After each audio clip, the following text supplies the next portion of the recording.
बीच में श्री मनीष सिंह जी कुरुवंशी जी उपस्थित हैं, आपसे मुखातिब हैं। ये बिहार राज्य के छपरा ज़िले में निवास करते हैं और बहुत सारे इनके सेल्फ डिस्क्रिप्शन तो हम इनसे ही जानेंगे।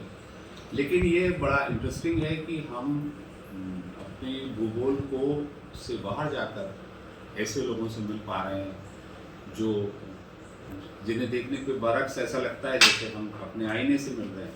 तो बहुत बहुत स्वागत है मनीष जी। बताइए थोड़ा अपने विषय में कि आप का परिचय मुझे दीजिए और कैसा लगता है आपको इस तरह के आयोजन में आना और जो भी आपकी फीलिंग्स प्लीज़। देखिए, मेरा नाम मनीष सिंह है। मैं बेसिकली बिहार के छपरा जिले ग्राम आकुचक से, एक छोटा सा गांव है जी ग्राम आकुचक जी, पर काफ़ी समृद्ध जी। और अगर हम हिस्ट्री में जाते हैं तो हम लोग जो माइग्रेट किए हैं जी वो हस्तिनापुर से पहले बंगाल गए हैं। बंगाल के नदी के रास्ते होते हुए हम लोग जी पहुँचे हैं बिहार से। जी गंडक नदी किनारे हमारा गांव है। जी एक तरफ मुजफ्फरपुर जिला लगता है और एक तरफ छपरा जिला। जी तो इस तरफ की उपज अच्छी थी तो हमारे जी इसके अलावा कुछ लोग माइग्रेट होकर चले गए पूर्णिया डिस्ट्रिक्ट की तरफ भी।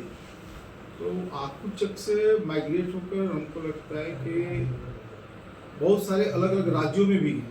जी तो कहने का तो हस्तिनापुर जब लोग माइग्रेट कर रहे हैं तो एक सेंटर बना था आकुचक। जी अगल बगल में हमारे आज भी 5-6 गांव हैं, जिसको कि 5 पांडव गांव भी कहा जाता है। पचगुंडा, टिकमपुर, फरीदपुरा, पचवा और आकुचक। अच्छा जी, तो कहा गया है कि जो 5 गांव मांगा गया था महाभारत के समय में, हाँ तो 5 गांव आज भी हैं। जी दुर्योधन ने तो नहीं दिया था, जी दिया था। जी तो फिर हम लोग के भी दिमाग में यही था कि शायद महाभारत कालीन व्यक्ति हम ही लोग 5 गांव में बचे हुए हैं अच्छा और कोई बचा नहीं बचा। है। हाँ, दुनिया में हम ही लोग बचे हुए हैं। जी जी, तो कुरुवंश से हम ही लोग बचे हुए हैं। हाँ समय बीतता गया, कुछ पता चला कि नहीं हमारे झारखंड के डाल्टनगंज जिले में भी कुछ लोग हैं। अच्छा कुछ लोग 10-20 घर ऐसे करके पता चलते गया धीरे धीरे। इसी बीच में हम लोग की मुलाकात एक हुई हमारे मोहन सिंह साहब से, जी जिनका फ़ोन आया और फ़ोन के पीछे भी छोटी सी कहानी छुप गई थी। जी हम लोगों ने एक किताब छपा जी जी कुरुवंश को लेकर, और फिर मैंने उसे नेट पे छोड़ा। तो छोड़ने के बाद हुआ क्या कि लोगों का संपर्क आने लगा, भैया कुछ हाँ ऐसे नहीं कहते हैं कि कोई आपदा के बाद जो कुछ लोग बच जाते हैं, तो वैसे ढूंढे हम लोगों ने। तो फिर हमने एक विचार किया कि आखिर हम ही लोग कम थोड़ा बहुत कैसे बचेंगे। तो हुआ क्या था, किसी भी युद्ध के बाद जो कोई घटना घटती है, कोई तो होता है कि लोग बिखरते हैं। उस वक्त अगर हम देखें कि महाभारत युद्ध के बाद सीधी सी बात, एक युद्ध होगी तो कंगाली वगैरह ही जाएगी, भोजन पे आफत हो जाएगा सबको। तो लोगों ने वहां से निकलकर जीविका उपार्जन के लिए लगे। हाँ, लोग जहाँ तहाँ माइग्रेट होते माइग्रेट करते। कुछ लोग छत्तीसगढ़ पहुंचे, कुछ लोग मध्य प्रदेश गए, आसाम गए, त्रिपुरा गए, तो पूरे भारत में बिखर गए।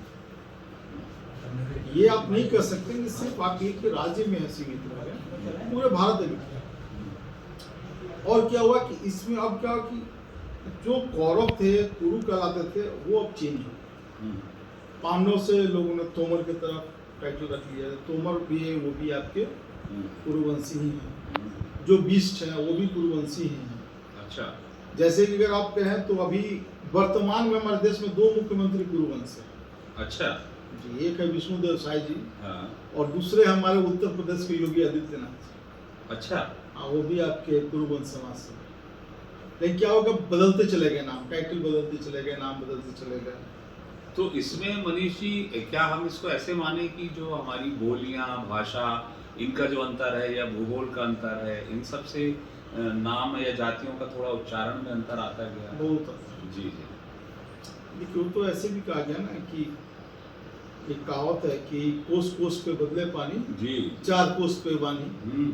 तो जैसे से जगह बदलती गया तो भाषा बदलती। जी जी। जैसे आप छत्तीसगढ़ में अगर देख रहे हैं ना, तो कौरव समाज के लोग यहाँ पे आदिवासी कैटेगरी में। हाँ बिल्कुल। तो अगर देखा जाए तो हमसे तो पुराना आदिवासी ऐसे भी हिंदुस्तान में कोई नहीं। हाँ। कुरु वंश का जिक्र आपके वेद जो 4 वेद है उसमें जिक्र है कुरु का। बिल्कुल।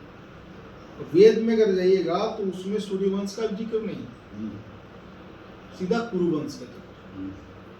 तो जो वेद अगर आप मानते हैं कि सबसे पुराना जो हमारा ग्रंथ है उसमें अगर आप पाए जाए, इसका मतलब आपसे तो पुराना ऐसे भी कोई नहीं। अब कहने का मतलब है कि आप आदिवासी या जो भी कह रहे थे, ये तो जब अंग्रेज आ रहे हैं तो वो ST SC OBC वगैरह कैटेगरी काट के बनाते हैं।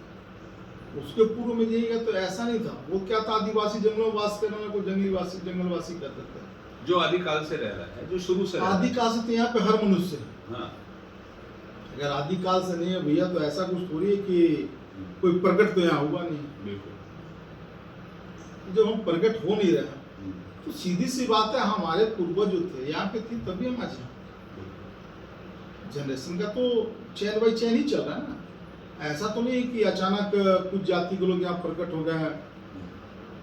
हाँ, जो जंगलों में रह रहे आदिकाल से, जिन्होंने अपने अंदर बदलाव नहीं लाया,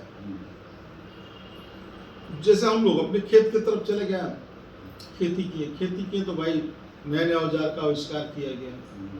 जो हमारे ऋषि मुनि तक वैज्ञानिक थे, उन्होंने आविष्कार किया, हमने उसका उपयोग किया। जो जंगल में रह गए उन्होंने उसका उपयोग नहीं।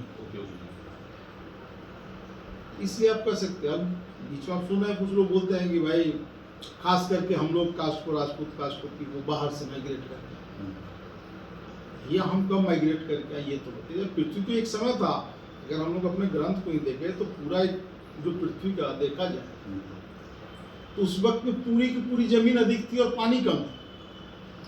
मनीष जी, मैं थोड़ा सा और पॉइंट आउट करना चाहूँगा, क्योंकि आपकी बातें तो बहुत ही इंटरेस्टिंग है, बहुत दिलचस्प है। जैसे आपने कहा अकूचक नाम की जगह पर कितने गांव कुरुवंश के होंगे, और मुझे बताया गया है कि वो नेपाल की तराई तक ये विस्तार है, तो ये बहुत ही दिलचस्प है। थोड़ा सा इस पे थोड़ा सा। देखिए, अकूचक गांव जो मैंने बताया ना, कि जब लोग, जो मुझे जानकारी है, जी जी, जब लोगों ने माइग्रेट किया तो नदी किनारे एक रास्ता था, तो कोई जाते तो आप नदी किनारे पैदल चलते थे या फिर नदी के रास्ते कहीं जाते थे। तो नदी किनारे के पीछे भी एक रीजन था कि नदी किनारे का जमीन होता था वो उपजाऊ होता था जी। और हम तो भोजन के लिए वहां से चले, तो वहां पहुंचे। फिर आकूचक जो इलाका है उसको बोलते थे बेसिकली, अकूचक नाम था, बाद में वो आकूचक हो गए। तो वहां से लोगों ने माइग्रेट, पहले वहाँ इकट्ठा हुआ, फिर वहाँ धीरे धीरे माइग्रेट होना शुरू किया। तो अभी बिहार के जिन भी गांवों में लोग कुरुवंश के मिलेंगे, अगर आप उनसे पूछोगे कि आप कहाँ से आओ तो एक ही नाम बताएंगे, बोलेंगे आकूचक। मतलब वो स्रोत जगह है, वो स्रोत है, मतलब हस्तिनापुर का सेकंड आकूचक, वो जहाँ लोग आकर रुके। अच्छा, उपजाऊ भूमि मिली जो मिली, फिर वहाँ से लोगों ने माइग्रेट करना शुरू किया। धीरे धीरे आपके आसाम के तराई में आप चले जाइए, नेपाल के तराई में भी चले जाइए, वहाँ भी हैं। अब ये देखिए कितनी दिलचस्प बात हम लोग सुन रहे हैं। मतलब मैं तो पहली बार ये सब सुन रहा हूँ और बड़ा रोमांचित हो रहा हूँ सुन के। आसाम, नेपाल, जी बता रहे थे। अब इतिहास में अगर देखते हैं जी, तो जरासंध भी कुरुवंश का, जरासंध जिसका वध हुआ था, जी जी, वो भी कुरुवंश के ही थे। जी, तो सीधी सी बात, उनकी बेल तो वहाँ बची होगी। बिल्कुल जो बाद में कहते हैं कि दुर्योधन के एक पुत्र ने, जो बिहार के वैशाली पर राज किया, पाल वंश के नाम से। अच्छा, तो उनके भी कुछ वंश के लोग। इतिहास जो है ना, कि समझ ही रहे हैं कि इतिहास एक ऐसा अंधेरा, जितना आप लाइट लेकर जाइएगा उतना आपको मिलता जाएगा। तो ऐसा नहीं कि एक ऐसे भी कहा गया कि जो बेल स्टार्टिंग में मजबूत हो जाता है ना, वो जल्दी खत्म नहीं होता जी। तो कुरुवंश शुरू से ही मजबूत था, और आज भी अगर आप देखें तो जैसे हमारी फैमिली से केंद्र में एक मंत्री थे जी, आपके कुरुवंश से मतंग सिंह। अच्छा जी, क्या शुभ नाम था? श्री मतंग सिंह, स्वर्गीय होगा, स्वर्गीय मतंग सिंह 2021 में डेथ कर गए जी। उसके पूर्व भी आप देखेंगे तो और भी बहुत सारे लोग थे। तो ये बेल अब मरने वाला है नहीं जी जी। और आ गया कि सहारे की जो उसको पड़ती जो नहीं होती जी जी। हम लोग तो काफ़ी पुराने पेड़ हो चुके हैं। हाँ, मतलब एक स्वाभिमानी जाति जी। है और जो अपने दम पर अपने हाँ। परिश्रम से आगे बढ़ रही है। जी, जी। तो मित्रों, हमने मनीष जी से बहुत ज़्यादा अलग तरह की, ख़ास तरह की कुछ जानकारियाँ हमें प्राप्त हुई, जो कम से कम मुझे तो बिल्कुल नहीं थी और मुझे लगता है आप में से भी बहुत सारे लोगों को नहीं होंगी। और जिस तरह से आज के सारे लोगों का समागम यहाँ अंबिकापुर में हो रहा है, तो मैं बस ये चाहूँगा कि मनीष जी इसमें इस तरह से सहयोग करते रहें और हम लोग एक पूरे देश भर में जो हमारा विस्तार है, अलग-अलग जातियों से, अलग-अलग वर्गीकरणों में जो हमारी जाति बटी हुई है, हम लोग कभी एक मंच पर आकर अपनी शक्ति का एहसास लोगों को करा सकें। धन्यवाद।